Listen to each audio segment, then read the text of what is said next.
os fins não justificam os meios. O errado é errado, mesmo que todo mundo esteja fazendo. O certo é o certo, mesmo que ninguém esteja fazendo. Nós estamos vivendo hoje aqui uma grande catarse que me traz, exatamente, foi num sábado, 2019, 1º de fevereiro, quando nós chegamos nessa casa cheio de esperanças. O brasileiro fez uma campanha de fora para dentro, não apenas na eleição, para nos trazer para o Senado, com a esperança de renovar essa casa, com a esperança de que o Senado se aproximasse da sociedade. E nós conseguimos, naquela época, através do voto transparente, aberto, derrotar o favorito para continuar no poder. Ali, na junção daqueles senadores que estavam chegando com os que ainda estavam aqui, reacendeu a esperança e o povo brasileiro comemorou. Mas essa lua de mel com a sociedade demorou muito pouco. Eu aprendi uma coisa com o senador Magno Malta, que muito me inspirou a entrar na vida política, que a regra da boa convivência é o respeito. De lá para cá, de 2019 para cá, o Senado só se afundou. A gente precisa entregar a verdade para as pessoas. Eu sou um parlamentar que ando nas ruas, vou nos mercados, muitos aqui também, vou nas feiras, falo com alguém que é de esquerda, de direita, que é contra governo, a favor de governo, e a nossa imagem está péssima. E não sou eu que estou dizendo, não. A pesquisa do Poder Data, agora do ano passado, mostrou a escalada. Pede silêncio ao plenário aqui, a falta de respeito com o candidato falando. A regra da boa convivência é o respeito. Obrigado, senador Cleitinho.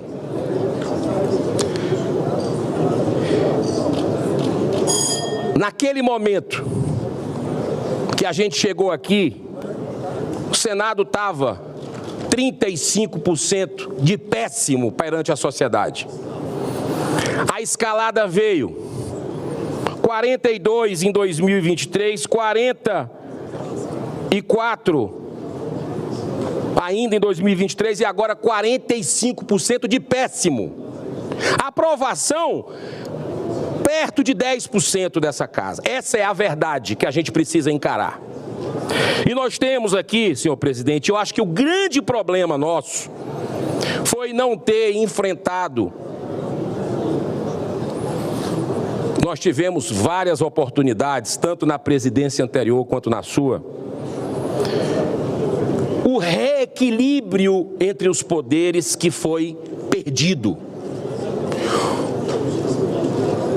A censura voltou ao Brasil depois da redemocratização.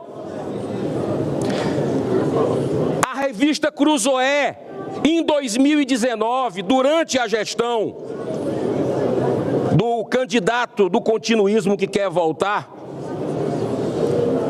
foi censurada pelo STF, numa matéria do amigo do meu pai,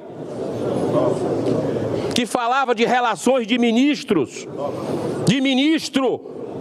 com o ex-presidiário, presidiário na época, condenado em 3 instâncias por lavagem de dinheiro e corrupção, por dezenas de juízes, citado centenas de vezes em delações premiadas com nome.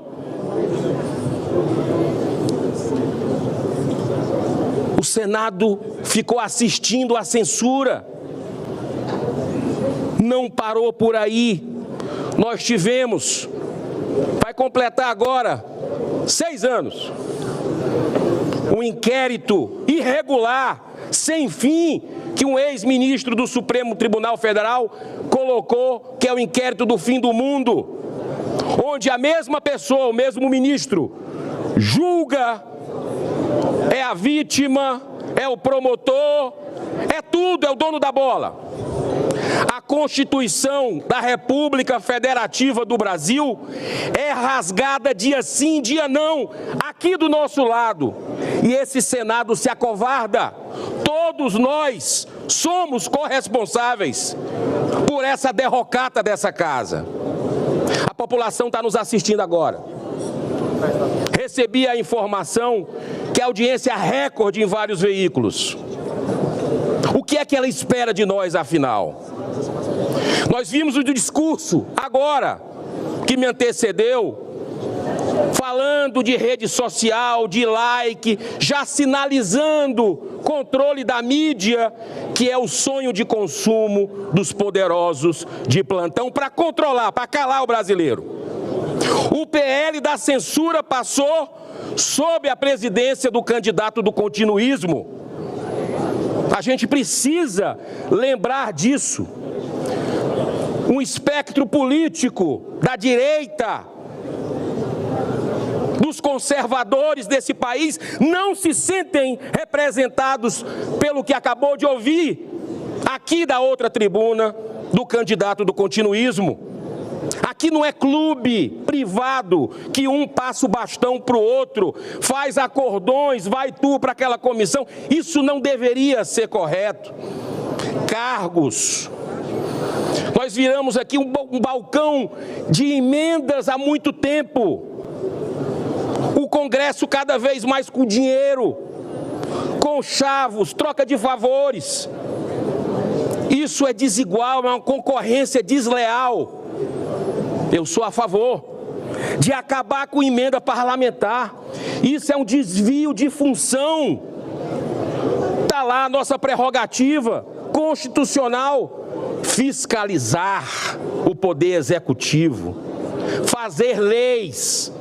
Não é gerir orçamento. Não é mandar. Porque aqui, senador Cleitinho, pessoas como o senhor, verdureiro, saiu lá de baixo. Cada vez mais vai ficar difícil pessoas comuns do povo quererem vir para essa casa, quererem ir para a Câmara dos Deputados, porque o orçamento que um senador distribui nos seus estados é cerca de 60 a 70 milhões de reais todos os anos. Isso é algo surreal, isso fora o secreto, fora a troca de apoio e muitas votações. Como é que alguém vai conseguir entrar com a concorrência dessa? Completamente desleal, desproporcional, para se perpetuar no poder. Nós temos hoje jornalistas, parlamentares, está aqui um. Você quer assinar o maior, senador Marcos Duval, que vai falar daqui a pouco.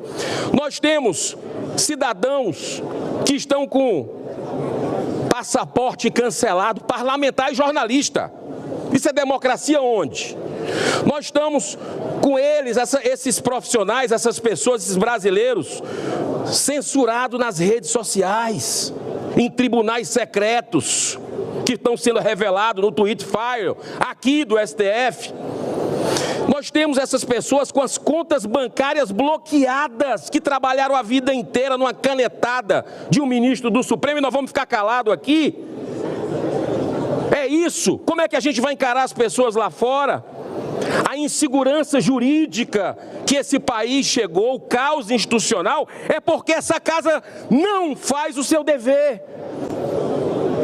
E eu tenho certeza da capacidade de cada um aqui, para juntos a gente levantar, porque o brasileiro está aflito lá fora. O cidadão que paga imposto cada vez mais alto. E a gente pode dar o exemplo aqui dessa casa. Sabe quanto é que custa o Senado para funcionar? Mais do que a maioria das capitais brasileiras. O Senado gasta quase 7 bi para rodar, com mordomia, regalia, excessos. Enquanto a população lá fora sofre com aumento de preço a partir desse governo irresponsável, que só pensa em gastar e se vingar de seus adversários políticos.